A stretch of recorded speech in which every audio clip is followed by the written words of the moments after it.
Protecting Hindu minorities in a hostile neighborhood. India's balancing act in Bangladesh. Written by Rithi Agnihotri. The Yunus regime's growing ties with Pakistan signal a strategic shift that could undermine regional stability, prompting India to recalibrate its diplomatic and security policies. With the Trump administration's focus on countering radical Islamic terrorism, India gains strategic maneuverability to address these emerging threats.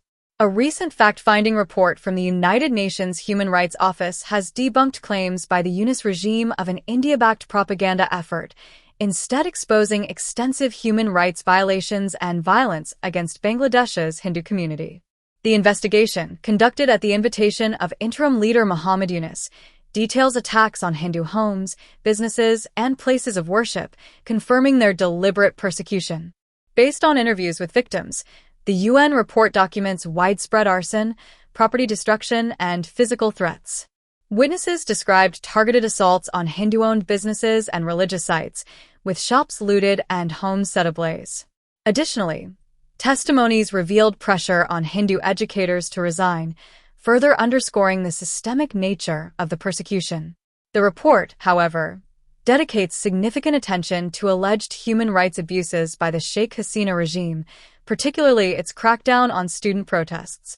It states that between July 15th and August 5th, as many as 1,400 people were killed, with thousands more injured, the majority reportedly shot by Bangladeshi security forces.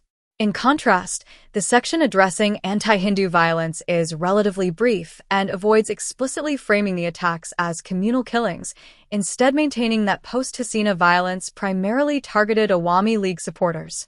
Given the UN's historical reluctance to recognize Hinduphobia, it is not surprising that the report is more of a diplomatic maneuver than a serious intervention.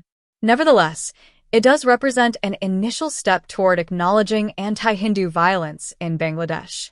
The safety of Bangladesh's Hindu minority is an important concern in the context of regional stability and relations between neighboring countries, as it directly ties into the need for a stable, moderate government in Dhaka, which is crucial for both humanitarian and geopolitical reasons.